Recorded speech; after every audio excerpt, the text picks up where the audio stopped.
আজকে আমি তোমাদের সাথে শেয়ার করব কিভাবে একদম প্রথম থেকে একদম শূন্য থেকে তোমরা কিভাবে অঙ্ক করবে তা তোমাদের সাথে আলোচনা করব। চলো দেরি না করে শুরু করা যাক।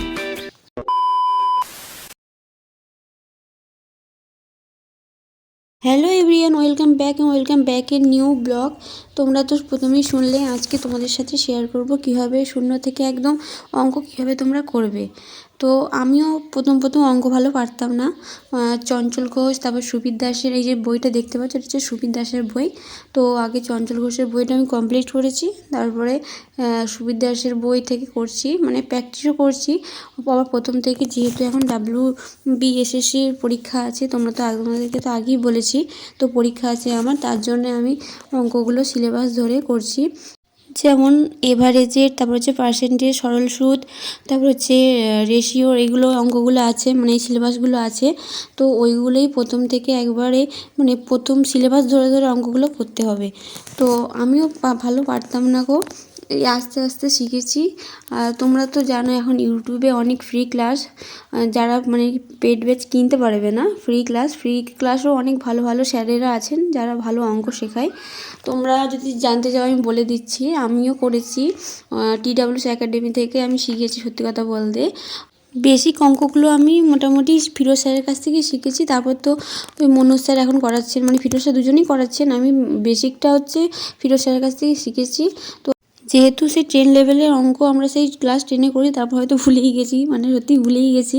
যেহেতু এই অঙ্ক জিনিসটা হচ্ছে মানে প্র্যাকটিসে থাকতে হবে, তবে অঙ্ক জিনিসটা মনে থাকবে। তুমি যদি আজকে করো, আবার পরের দিন না সেই অঙ্কগুলো দেখো বা প্র্যাকটিস করো, আবার অঙ্কগুলো ভুলে যাবে। ওই জন্য অঙ্কগুলো সিলেবাস ধরে করার চেষ্টা করো। যে যে মানে যে পরীক্ষার জন্য তুমি পড়ছো, প্রিপারেশান নিচ্ছ, সেই ম্যাথগুলো করছো সেই সিলেবাস ধরে। তো সেই ম্যাথগুলো করছো যেগুলো, সেগুলো করো সেদিনকে, তার পরের দিন সেগুলো চোখ বোলাও, তারপর হচ্ছে প্র্যাকটিস করো। সেগুলো আমিও করছি, ওইভাবে করলে তবে অঙ্কগুলো মনে থাকবে, নাহলে আদারওয়াইজ সব ভুলে যাবে। অঙ্ক এমনই একটা জিনিস যা প্র্যাকটিস না করলে একদম পুরোপুরি ভুলে যাবে। তো আমি সুবীর দাসের বই থেকে গড়ের, তারপর হচ্ছে time distance, time and work, এই অঙ্কগুলো আমি করেছি, মানে কমপ্লিট হয়ে গেছে। তো আমার হচ্ছে এখনও বাকি আছে, মানে প্রথম থেকে আবার করার। এগুলো যদি একবার করে করেছি, আবার প্রথম থেকে করছি। তো আমার এখনও পার্সেন্টেজ, সরল সুদটা করা আছে শর্টকাট। শুধু করলেই হবে না, মানে অঙ্কগুলো শিখে গেলে একটু শর্টকাটভাবে করে রাখা দরকার, কারণ আমাদের অ্যান্সারটা জানারই দরকার। পুরো ম্যাথটা তো পরীক্ষা সলভ করতে হবে না, শুধু অ্যান্সারটা নিয়ে করা দরকার। ওইভাবে যেহেতু তোমরা যখন অঙ্ক নিজেরা শিখে যাবে, তখন নিজেরাই অটোমেটিকলি শর্টকাট তোমরা বুঝতে পারবে কীভাবে শর্টকাট তোমরা বার করবে। আর তোমাদেরকে বলি, মানে অঙ্ক করার জন্য অনেকগুলো খাতা করবে। একটা হচ্ছে প্র্যাকটিস, তারপর হচ্ছে মক টেস্টের জন্য, দিয়ে এমনি যেগুলো সিলেবাস ধরে ধরে চ্যাপ্টার অনুযায়ী সেরকম। তো এক গাদা খাতা করলে, মানে আলাদা আলাদা করলে কি তাহলে অঙ্কগুলো অনেক সুবিধা হয় করার। আর তোমাদেরকে বলছি, টেক্সট বুক বা অন্য কোনো অ্যাপ থেকে মক টেস্ট দেওয়ার জন্য, মক টেস্ট দিলে তাহলে অনেকটা ইমপ্রুভ হবে।